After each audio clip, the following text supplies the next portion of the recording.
Qad aflahal mu'minuna alladzina hum fi salatihim khashi'un. Wa qala Rasulullah sallallahu alaihi wasallam, "Law khasha'a qalbu hadza la khasha'at jawarihu." Jamaah salat subuh rahmat Allah. Hadirin jamaah kajian subuh Masjid As-Sakinah rahmat Allah yang berbahagia. Pagi ini insyaallah kita akan melanjutkan kajian kita, dan ini termasuk yang awal seputar perbaiki sholat kita sekarang. Al-Mukarramun, para alim ulama, para kiai, para guru, para ustadz, khususnya di sini ada koordinator warga Pak Sigit, ya, beserta seluruh jajarannya. Kemudian Ketua DKM Pak Arif beserta seluruh timnya. Kemudian Pak RW, ya, tokoh masyarakat. Alhamdulillah, mudah-mudahan semuanya hadir. Puji syukur milik Allah, mudah-mudahan kumpulnya kita di sini ini menjadi pelengkap tanda bahwa semakin bertambah umur, berkurangnya usia, semakin bertambahnya berkurangnya maksiat, semakin bertambahnya pahala, berkurangnya dosa, semakin bertambahnya ujian corona, kecintaan kita kepada Allah dan Rasulnya semakin membaik. Sehingga seberapa lama pun corona ini nanti berakhir, itu nggak masalah bagi kita. Karena terbukti bahwa semakin lama corona ada ini, kita terbukti semakin bertambah sehat dan semakin bertambah taat. Saya kira kita termasuk umat yang beruntung, ya, sejak zaman Nabi sampai sekarang, ya, ada ujian yang luar biasa. Ada ujian yang luar biasa. Zaman orang tua kita dulu dikejar-kejar Belanda 310 tahun. Itu semuanya susah, tapi dilewati begitu saja dengan selamat. Jepang dan sebagainya. Alhamdulillah kita mendapat ujian yang luar biasa dampak ini. Jadi insya Allah dengan ujian ini kesehatan kita semakin bertambah baik, dan kemudian taat kita juga semakin membaik. Insya Allah, amin ya rabbal alamin. Salawat dan salam untuk Rasulullah. Mudah-mudahan kumpul kita di sini ini menjadi pelengkap tanda bahwa semakin tua, semakin banyak rezeki yang kita terima, kita semakin mencintai Rasulullah. Man ahya sunnati faqad ahabbani wa man ahabbani kana ma'i fil jannah. Barang siapa menghidupkan sunnahku, maka sungguh dia telah mencintaiku, dan barang siapa mencintaiku, maka sungguh dia pasti akan bersamaku dalam surga, kata Rasulullah. Oleh karena itu, marilah sama-sama kita awali kajian ini dengan sama-sama membaca suratul Fatihah, agar keberkahan ini juga tersambung ke orang-orang tua kita zaman dulu. Nah, kakek nenek kita, dan insya Allah malah dzurriyyah kita, insya Allah. Artinya pahalanya sampai ke orang tua kita, tetapi kebiasaannya sampai kepada anak cucu kita. Al-Fatihah. A'udzubillahi minasyaitonirrajim. Bismillahirrahmanirrahim.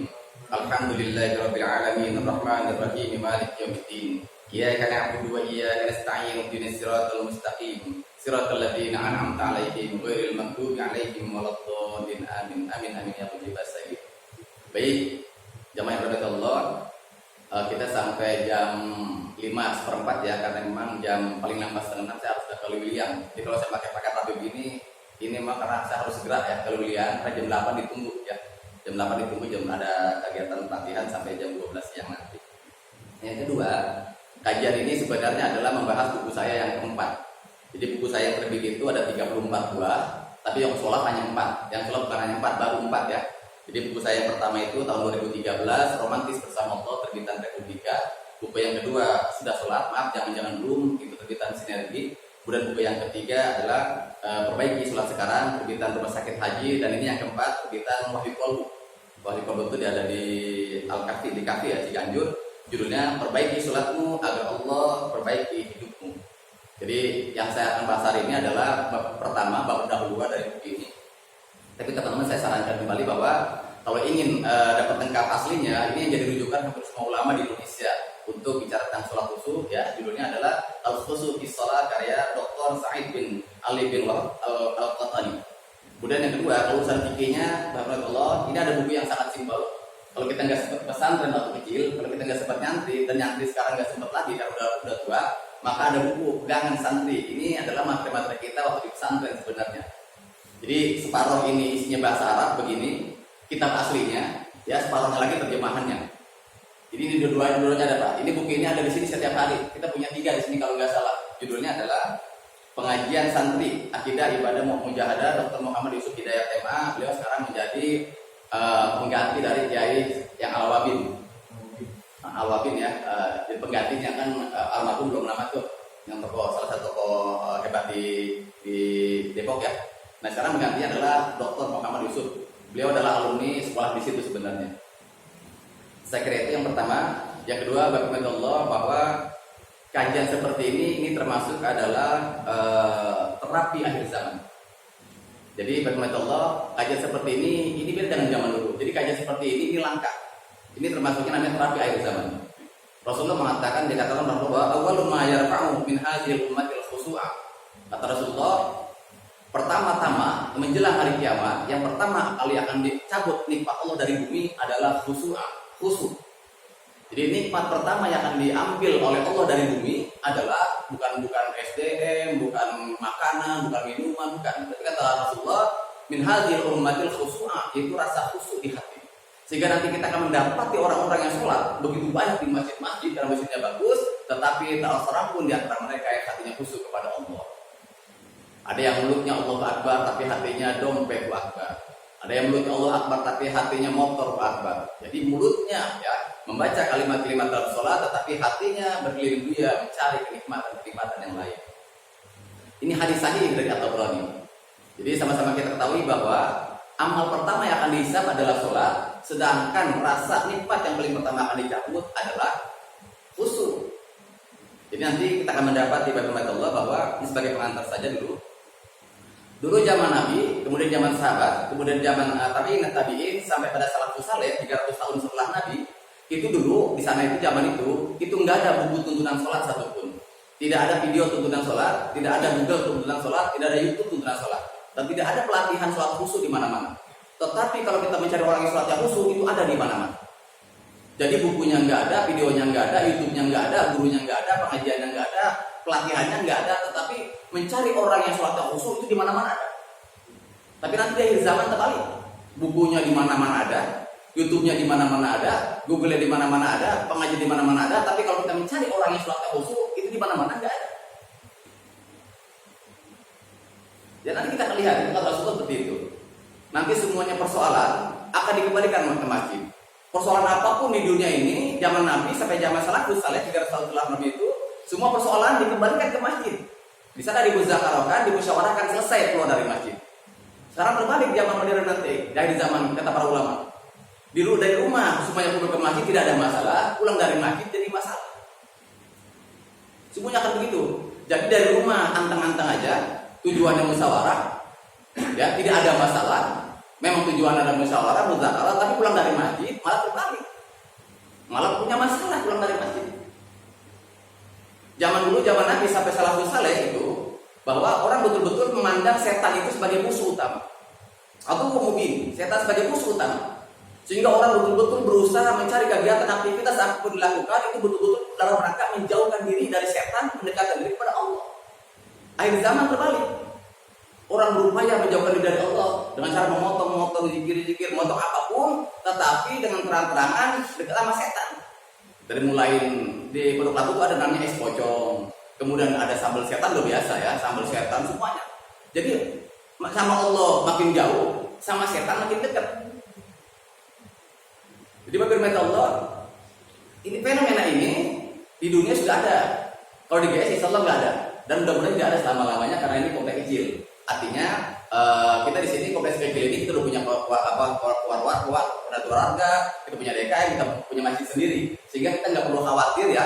Kalau misalnya terjadi di luar ada apa-apa tentang masjid dan sebagainya, maka kita cukup berkhidmat ke masjid ini saja sudah cukup. Insyaallah amin ya rabbal alamin. Kemudian yang kedua bagaimana Allah? Saya ingin katakan bahwa dalam buku ini katakan di bab awal bahwa setiap manusia pasti punya masalah. Dan masalah itu muncul karena manusia punya salah. Makin banyak salah, kita makin bermasalah. Makin hidup, makin bermasalah, makin hidup jadi serba salah. Kalau hidup jadi sudah serba salah, maka hati lama-lama jadi resah dan gelisah. Kalau hati resah dan gelisah, maka penyakit akan muncul di mana-mana. Ya, jadi kalau hati sudah resah dan gelisah, maka penyakit akan muncul di mana-mana.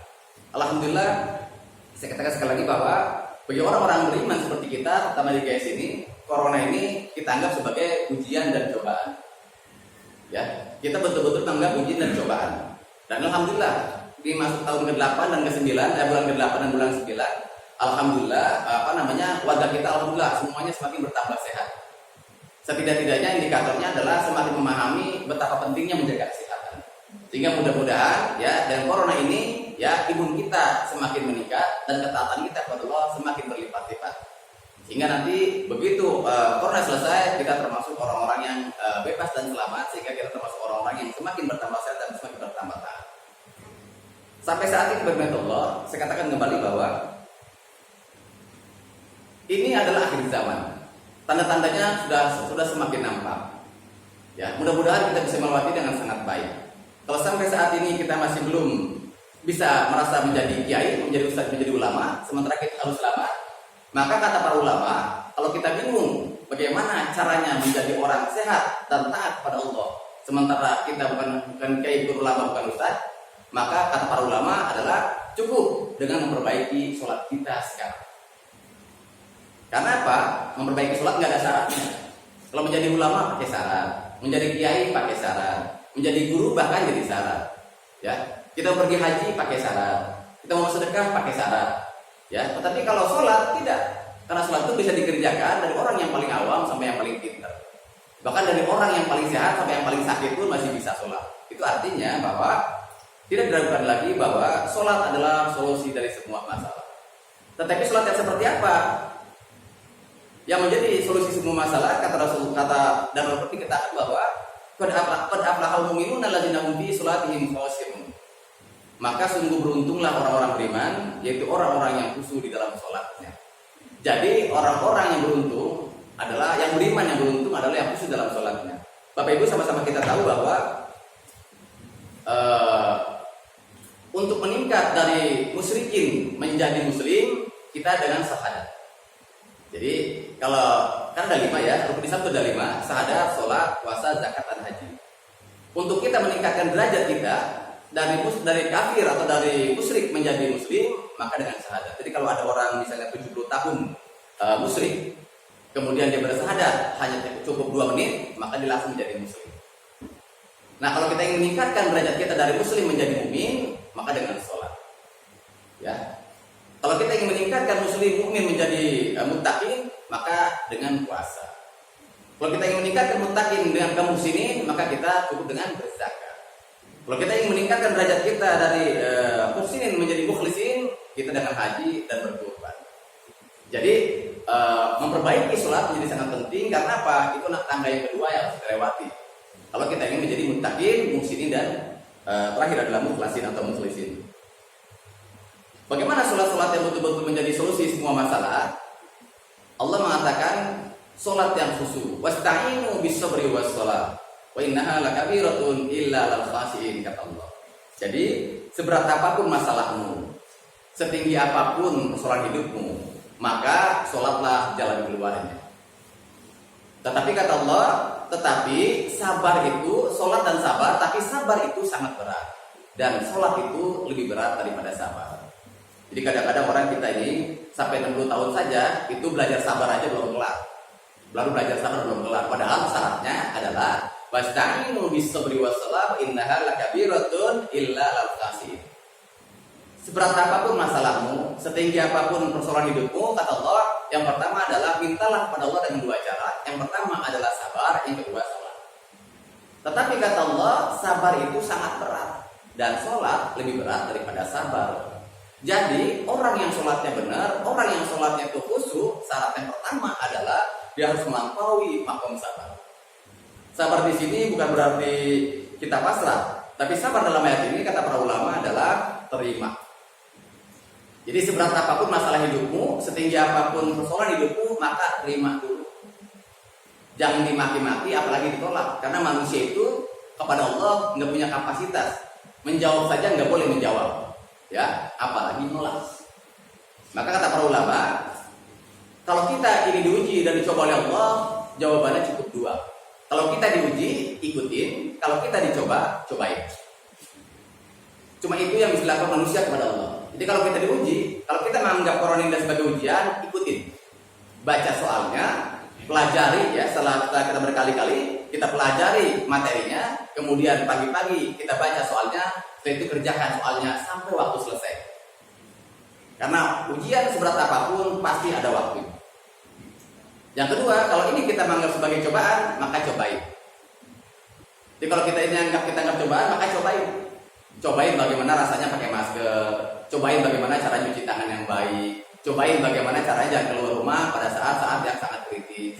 Cobain jangan masuk ke tempat-tempat yang di sana ada pandemi atau ada klaster corona dan sebagainya. Cobain dulu. Jadi jangan dianggap nggak ada.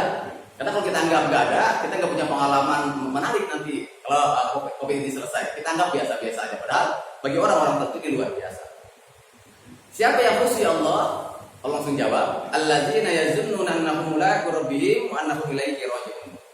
Orang-orang yang aku berikan karunia khusyuk adalah, kata Allah, hanya orang-orang yang sebelum sholat dia meyakini betul bahwa sholat itu adalah proses menghadap Allah Subhanahu wa taala. Di bab firman Allah, kata Allah, orang-orang yang diberikan karunia khusyuk adalah hanya orang-orang yang sebelum sholat meyakini betul bahwa sholat itu adalah proses program menghadap Allah Subhanahu wa taala. Sehingga dari persiapannya sampai selesai itu kita bisa dengan sangat baik.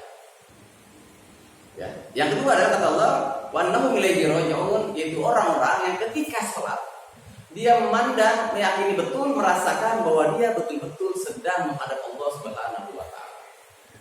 Jadi kata Allah, orang-orang yang memberikan karunia khusyuk adalah orang-orang yang sebelum sholat meyakini betul bahwa sholat itu adalah program menghadap Allah, dan ketika dia sholat, kata Allah, dia yakin betul, dia sadar betul bahwa dia sedang menghadap Allah. Maka semuanya dari waktunya semua disiapkan. Karena ini proses yang sangat besar, kata para ulama, maka Rasulullah itu betul-betul mempersiapkan sholat ini dari A sampai Z, sehingga kita nggak perlu mikir lagi. Apakah itu pakaiannya, waktunya, gerakannya, maupun bacanya, semuanya sudah selesai. Tidak ada tambahan, tidak pengurangan, sehingga kita nggak perlu mikir. Jadi sholat adalah satu-satunya pekerjaan yang nggak perlu mikir dan nggak perlu tenaga bahkan. Karena kalau kita sakit nggak pakai tenaga nggak apa-apa. Udah begitu mudahnya, buat apa? Agar kita selamat. Jadi waktu sholat sudah selesai sejak zaman Nabi sampai kiamat. Yang namanya zuhur di Giriya Sakinah ini jam 12. Kalau nggak lewat dikit, paling kurang dikit. Asar di Giriya Sakinah ini sampai kiamat itu jam 3 sore. Kalau nggak kurang dikit, paling lewat dikit. Maghrib di Giriya Sakinah ini di GS adalah jam 6 sore. Paling kalau nggak lewat dikit, kurang dikit. Jadi jangan sampai kita terjadi menyalahkan Allah. Sudah tahu zuhur sampai kiamat di GS ini jam 12, kalau nggak lewat atau kurang dikit. Jam 12 kurang seperempat ngeluarin motor. Niatnya mau ke DTC. Sampai di depan azan. Allah dia salahin, lah udah azan aja. Emang zuhur jam berapa? Zuhur mah sampai kiamat di GS itu di Depok itu jam 12. Kalau nggak lewat dikit, kurang dikit. Jadi kalau udah jam setengah 12, pastikan jangan kemana-mana. Akhirnya terpaksa dia mau balik lagi ke rumah, tanggung. Udah tinggal sholat di GS, mau lanjutin tanggung, kagak ada masjid di DTC. Akhirnya pilihannya apa? Ya karena istrinya narik, akhirnya masuk ke DTC. DTC muter-muter-muter, ya lupa sholat. Akhirnya dia sholat di atas. Begitu selesai sholat, baru turun, langsung azan, asar. Apa dia bilang? Lah udah asar aja, baru banget zuhur. Asar dan zuhur jam 3. Kalau nggak lewat dikit, kurang dikit. Jadi bukan Allah yang salah, kita yang salah. Asar itu jam 3. Anda sholat zuhur itu jam 3 kurang 5. Ya begitu selesai salam, ya langsung asar. Disalahin lagi. Langsung nanya lagi, hari ini maghrib jam berapa sih? Maghrib nggak bakalan berubah sampai kiamat di Depok, itu jam 6 sore. Kalau nggak lewat dikit, kurang dikit. Jadi kalau setengah 6, jangan kemana-mana. Itu gampang. Itu waktu sholat. Jadi kalau ada orang sholat zuhur setengah 3, dia pasti ngarang. Jadi misalnya ada orang sholat zuhur setengah 3, maka dia pasti ngarang. Karena Rasulullah itu kita nggak pernah menemukan ada orang sholat zuhur setengah 3. Ya, apakah sah? Ya pasti sah, tetapi tidak benar. Kan saya katakan berkali-kali di sini bahwa sholat itu ada dua, sholat sah dan sholat benar. Kalau sholat sah ya sholat pada waktunya, tentu saja zuhur sampai sebelum waktu asar. Itu namanya sah. Tapi kalau sholat benar adalah sholat yang dikerjakan pada waktunya, itu namanya benar. Kalau kita sholatnya sah, menggugurkan kewajiban. Tapi kalau benar, berdampak pada kebaikan. Itu masalah yang paling penting. Jadi baik Allah, gerakan sholat juga cuma 3. Jadi waktu sholat cuma 3. Gerakan sholat cuma 3. Yang pertama diri, yang khusyuk, yang benar. Yang kedua ruku, yang ketiga sujud. Cuma 3. I'tidal itu adalah iftiras, maksudnya istirahat. Karena apa? Karena habis ruku itu sujud. Kalau ada orang ruku kemudian sujud nggak bisa. Jadi kalau ada orang ruku lama kemudian langsung sujud itu nggak bakalan bisa. Pasti nggak bisa. Maka i'tidal balik dulu ke atas.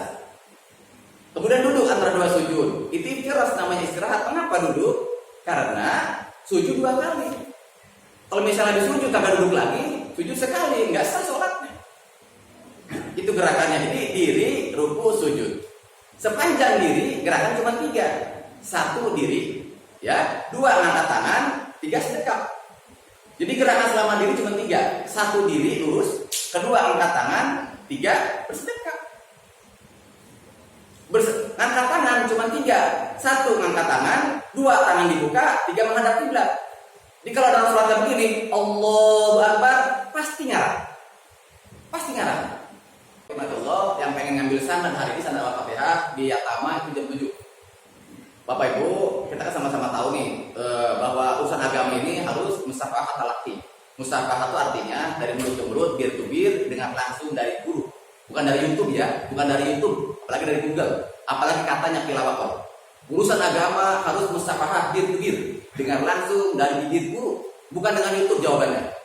Nah hari ini jam 7 itu di Yatama ada pengambilan sanad Al-Fatihah. Saya lupa Pak, siapa namanya dokter yang dari Mekah itu, yang LC itu. Ya, tapi prinsipnya adalah buat teman-teman yang merasa Al-Fatihahnya udah bagus, sekarang tinggal ujian. Ya, ujiannya apa? Ngambil sanad. Ikutin bacaan dokter yang nanti akan ngasih di Yatama jam 7. Setelah itu nanti kalau orang-orang udah nggak ada habis pulang, deketin dia.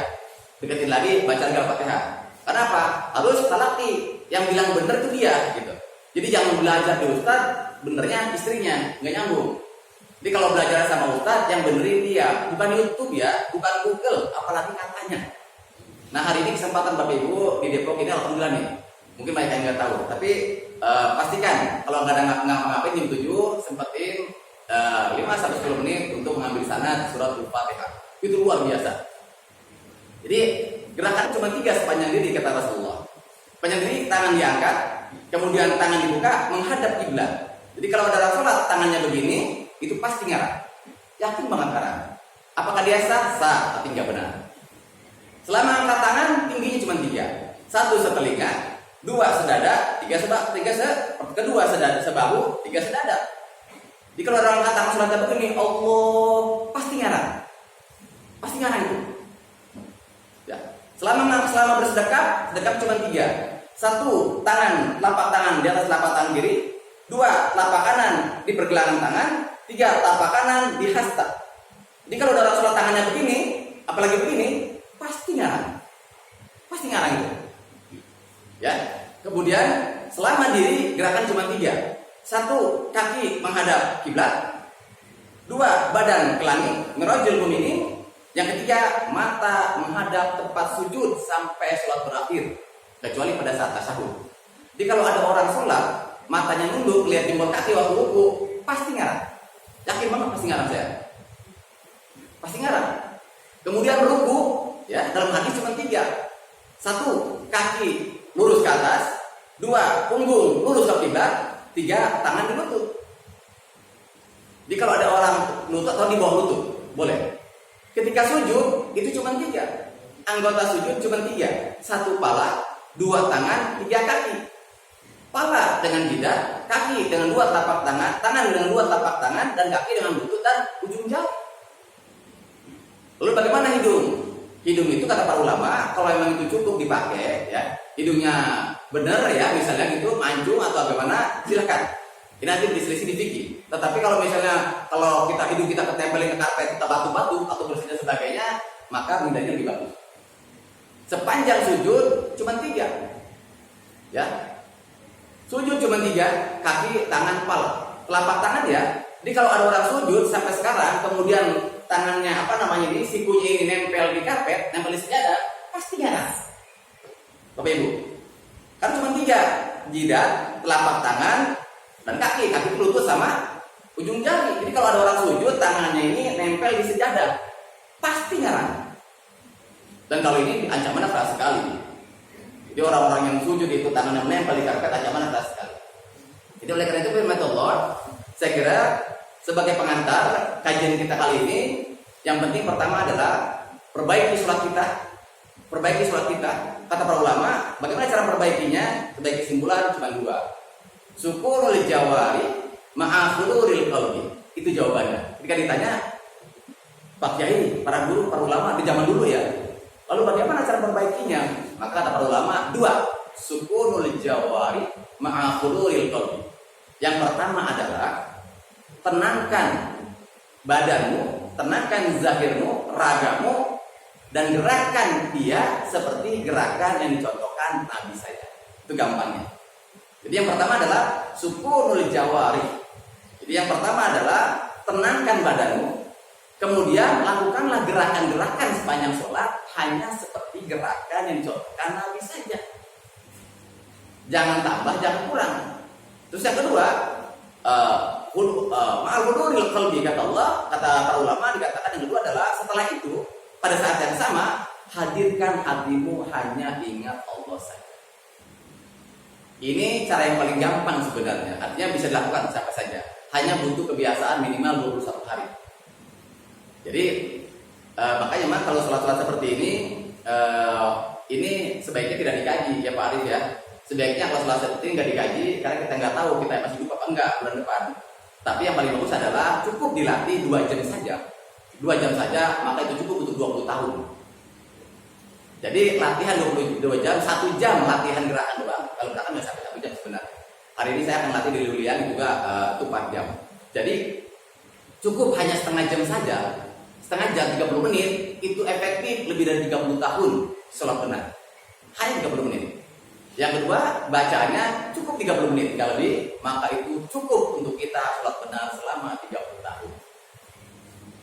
Tapi kalau kita nggak bisa itu, saya katakan sekali lagi bahwa makanya menjadi persoalan hidup sepanjang-panjangnya. Kalau misalnya kita sadar bahwa itu salah, masih baik. Yang masalahnya adalah ketika kita itu sampai tua, sholat salah kita nggak sadar. Ya, itu yang kurang lebih saya katakan sekali lagi bahwa ini yang paling berat. Dan di Gria Sakinah ini, saya kira tidak ada alasan nanti kalau kita dihisab di Allah, tidak ada alasan di sini itu orang sholat yang nggak benar. Yang pertama adalah orangnya Islam semua, nggak ada yang larang-larang. Kemudian yang kedua masih muda semua, nggak ada alasan bongkok, nggak ada alasan penyakit. Kemudian yang ketiga masjid ada di tengah-tengah, muat buat orang semuanya sholat kumpul. Kemudian yang ketiga DKM-nya lengkap dan banyak yang mengurus, masjid sudah siap 24 jam. Pewarnya di sini ada yang ngurusin. Kemudian di sini ustadznya lengkap. Sampai bahkan trainer sholat khususnya kalau kita menganggap begitu, yang di Indonesia ada di GS. Dan saya keliling kemana-mana. Saya keliling kemana-mana dari Sorohid rutin itu yang di Masjid Raya Parung. Hari ini saya dan sebagainya. Dan alhamdulillah kita ada komplek kecil seperti ini, komplek 4 orangnya lengkap. Jadi ya mudah-mudahan kita semuanya mulai menyadari bahwa karunia terbesar kita saat ini adalah karena kita sama-sama tinggal di GS, ya. Itu karunia paling besar di sini. Ya selebihnya urusan belajar aja. Ya kalau kita belajar tambah pintar, kalau enggak. Tapi prinsipnya adalah kita napas di GS nih, dia aja napasnya di rumah, udah jadi orang baik. Karena nggak ada ancaman maling, nggak ada ancaman orang Kristen, nggak ada ancaman kristenisasi, nggak ada ancaman apa-apa. Di napasnya menyiram pohon, ngurusin ayam di GS ini, insya Allah mati jadi orang baik. Ya tapi kita kan nggak mau mati dalam badan baik doang. Tapi kalau bisa mati dalam badan husnul khotimah, dalam badan ahsan. Ahsan itu superlatif, artinya mati dengan cara yang paling baik. Di mana tempatnya itu? Di GS saya kira. Kalau kita panggil, tapi kan nggak ada urusan ngetop di GS. Oh gampang, panggil aja lewat WA nyampe. Jadi bagi rahmat Allah saya kira kita hanya butuh waktu 1 atau 3 tahun paling lama. Mudah-mudahan ya tahun depan tidak ada orang GS yang mesti akhir balik yang sholatnya belum benar. Dan mudah-mudahan tidak ada 5 tahun paling lama ke depan tidak ada orang GS yang sudah masuk umur dewasa di atas 40 tahun yang sholatnya belum khusyuk. Allah alam bisawab, maaf lahir batin, mudah-mudahan ini manfaat dan kita lanjutkan di kajian berikutnya. Kita akan rinci pelan-pelan satu persatu dari mulai diri sampai salam. Ya pokoknya selama tinggal di GS insya Allah ya. Selama tinggal di GS insya Allah ya lama juga nanti pintar insya Allah. Tapi saya sarankan buat TKN kalau bisa Pak Arif untuk yang latihan seperti ini sebaiknya sediakan waktu 1 jam saja. Hari-hari waktu apakah habis sholat Jumat atau apa kumpulin kita latihan sama-sama, kita kumpulin sama-sama sehingga orang luar juga boleh ngikut. Karena nggak pakai teori, pokoknya langsung aja diri semua, betulin kaki, betulin tangan. Ya insya Allah kita ini berpahala sangat besar insya Allah. Amin ya rabbal alamin. Saya kira itu kalau yang ditanyakan silakan masih ada waktu 2 menit. Barangkali. Nah, kalau sudah tidak ada, bersama-sama kita tutup dengan doa. Al-Fatihah.